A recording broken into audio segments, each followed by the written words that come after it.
Question number 13 में लिखा है कि क्यूबिक इक्वेशन दी है, इसको सॉल्व करें सिंपल, ठीक है। और लिखा है कि by using substitution x square की जगह वाई आप पुट कर सकते हैं यहाँ पर, ठीक है। फिर इस इक्वेशन को सॉल्व करना होगा, बहुत सिंपल है, ठीक है जी। क्वेश्चन नंबर 13 में ये जो फंक्शन दिया हुआ है हमारे पास, इसमें हम कुछ ऐसी वैल्यू पुट करेंगे कि आंसर हमारे पास 0 आ जाए, ठीक है। आंसर 0 आने के बाद हमारे पास ये पता चल जाएगा कि इस एक्सप्रेशन का एक फैक्टर x की जगह 1 पुट किया तो x -1 एक फैक्टर है और दूसरा फैक्टर हमें मालूम करना है, ठीक है। तो इसको हम कंपेयर करवाएंगे। क्वेश्चन नंबर 1, 2, 3 में कंपेयरिंग का मैंने तरीका बता दिया, किस तरीके से कंपेयर करवाना है, आप देख लीजिएगा अगर नहीं समझ आए तो, ठीक है।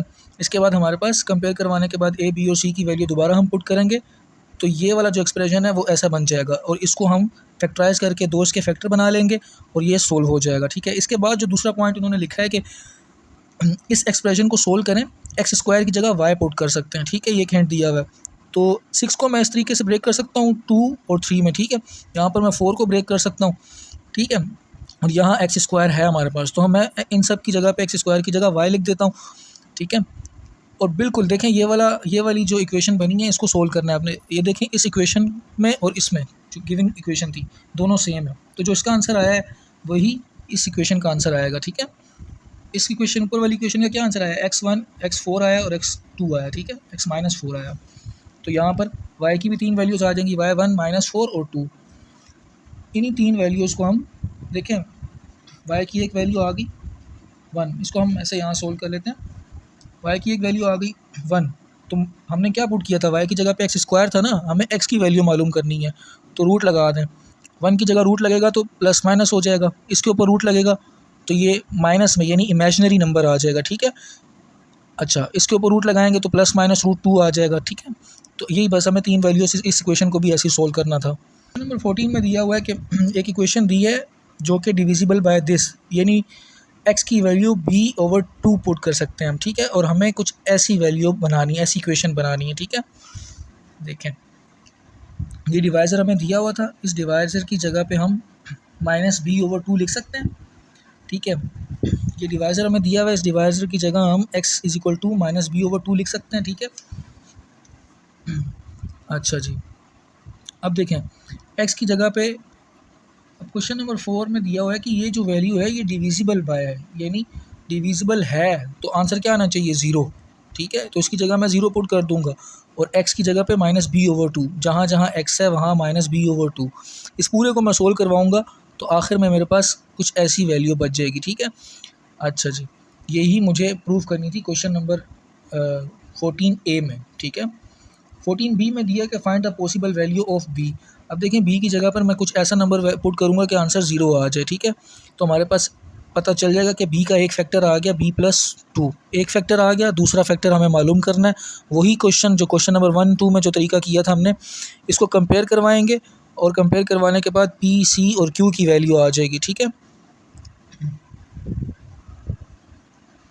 पी, सी और क्यू की वैल्यू जब हम इसके अंदर इसी इक्वेशन के अंदर पुट करेंगे तो हमारे पास बी की 3 वैल्यूज़ आ जाएंगी, ठीक है। जिसने क्वेश्चन नंबर 1, 2, 3 समझा होगा, पिछले क्वेश्चन समझे होंगे तो आसानी से सारे क्वेश्चन सोल्व हो जाएंगे। मैंने अब जो आगे क्वेश्चन हम पढ़ रहे हैं इसमें सिर्फ हिंट्स दिए हैं, ठीक है। सॉल्यूशन मैंने लिख दिया ताकि वीडियो बहुत ज़्यादा लंबी ना हो जाए, ठीक है। क्वेश्चन नंबर 15 में एक एक्सप्रेशन दिया हुआ है जो कि डिविजिबल बाय दिस है, ठीक है। एक्स की जगह हम 1 पुट कर सकते हैं, लेकिन उन्होंने कहा है कि एक और रिमाइंडर आ जाता है 3 जब इसको ये वाली वैल्यू पुट करते हैं, ठीक है। ये वाली वैल्यूज़ भी पुट की जाती हैं लेकिन आंसर आ जाता है 3 जब ये वाली वैल्यूज़ पुट की जाती हैं, ठीक है। तो हमें कुछ ऐसी इक्वेशन बनानी है, ठीक है। देखें डिवाइज़र हमें दिया है x-1, यानी इस x की जगह पे मैं 1 पुट कर सकता हूँ, ठीक है। अच्छा, ये उन्होंने कहा था कि ये डिविजिबल बाय है, ठीक है। ये डिविजिबल हो सकती है, जब डिविजिबल हो सकती है तो फिर जो है रिमाइंडर कितना होता है, 0 होता है हमेशा, ठीक है। तो इस तरह इसको मैं सोल्व करूँगा तो मेरे पास ये एक इक्वेशन बन जाएगी, ठीक है। एक और बात उन्होंने कही, ये डिविजिबल, यहाँ तो हमें एक हिंट दी ना कि डिविजिबल है, इसलिए हमने इसकी जगह 0 लिख दिया। दूसरी हिंट ये दी कि जब हम -2 पुट करते हैं तो रिमाइंडर आता है 3। इसी तरीके से हम 3 पुट आ गया यहाँ पे और हर जगह -2 पुट हो गया, ठीक है। जैसे यहाँ पे सिर्फ 1 पुट हुआ था। सोल्व होने के बाद हमारे पास ये दूसरी इक्वेशन आ गई। इन दोनों इक्वेशन को सब्ट्रैक्ट साइमल्टेनियसली सोल्व करवाया, मैंने सब्ट्रैक्ट करवा दिया यहाँ पर, ठीक है। तो मेरे पास ये वैल्यू बन गई, यही हमने प्रूफ करनी थी, ठीक है। इसके बाद दूसरा पार्ट इसी क्वेश्चन का ये कि हमें इसके बाद दूसरा पार्ट ये है कि रिमाइंडर दिया हुआ है 9 और डिवाइज़र दिया हुआ है x+1 दिया है, तो यानी -1 पुट करना पड़ेगा और रिमाइंडर कितना आएगा 9। तो इसको जब मैं सोल्व करूँगा तो हमारे पास कुछ ऐसी वैल्यू आ जाएगी, ठीक है। अच्छा जी, हमें क्या फाइंड करनी है, c की वैल्यू। तो देखो a माइनस बी, ऊपर क्या फाइंड किया था कि a माइनस बी किसके बराबर है, ठीक है, 7 के।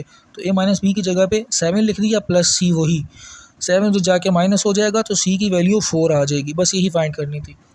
Find the coordinates of the point of intersection of the curve, ठीक है, this with the straight line this. दरअसल ये दो इक्वेशन दी हैं, एक कर्व की और एक स्ट्रेट लाइन की, ठीक है। हमें एक्स कोऑर्डिनेट्स फाइंड करने हैं, ठीक है।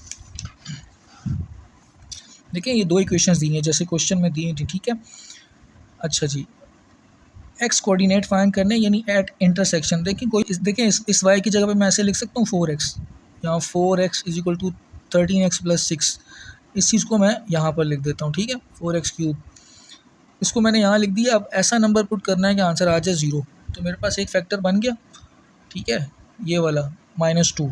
इसी -2 को मैं इसके साथ मल्टीप्लाई करवाऊँगा, फिर उसके बाद कंपेयर करवाने के बाद मेरे पास a, b और c की वैल्यू आ जाएगी, ठीक है। a, b, c की वैल्यू दोबारा इसमें पुट करूँगा तो x कोऑर्डिनेट्स आ जाएंगे मेरे पास, ठीक है, तीनों। क्वेश्चन नंबर 17 में लिखा है कि एक एक्सप्रेशन दिया हुआ है, इसका रिमाइंडर आ जाता है 31, ठीक है। जब इसके अंदर वैल्यू पुट की जाती है x की जगह पर +2, ये -2 है ना, +2 पुट की जाती है तो रिमाइंडर आता है 31।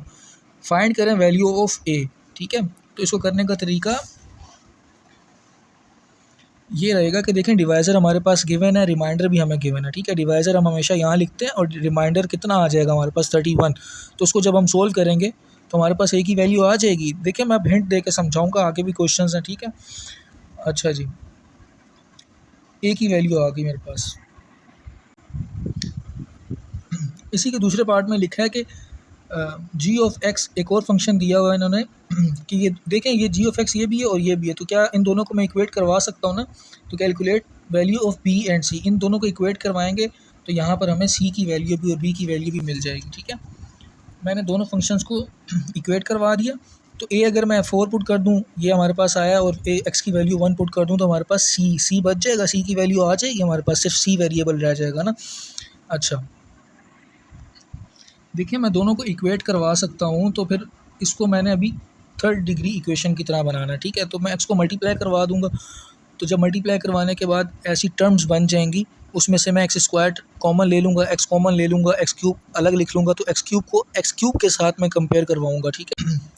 x³ को x³ के साथ, x² को x² के साथ कंपेयर करवाऊँगा, जहाँ से मुझे b की वैल्यू मिल जाएगी, ठीक है। c की वैल्यू और a की वैल्यू हम पहले मालूम कर चुके हैं। क्वेश्चन नंबर 17 के बी पार्ट में ये इक्वेशन हमें एक्सप्रेशन दिया हुआ है, इसको सोल्व करना है बिल्कुल क्वेश्चन नंबर 1, 2, 3 की जैसे ही है। हम यहाँ पर कुछ ऐसा नंबर पुट कर लेते हैं जिससे हमें आंसर 0 मिल जाए।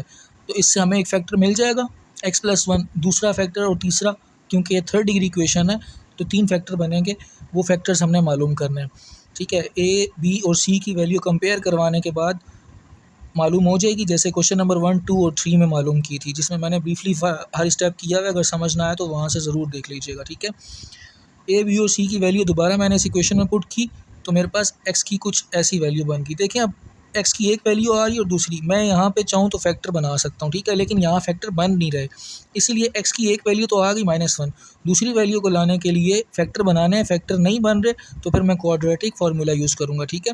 क्वाड्रेटिक फार्मूला यूज़ करूँगा तो उसके बाद मेरे पास 2 वैल्यूज़ आ जाएंगी, ठीक है। x की 3 वैल्यूज़ हो गई, ठीक है।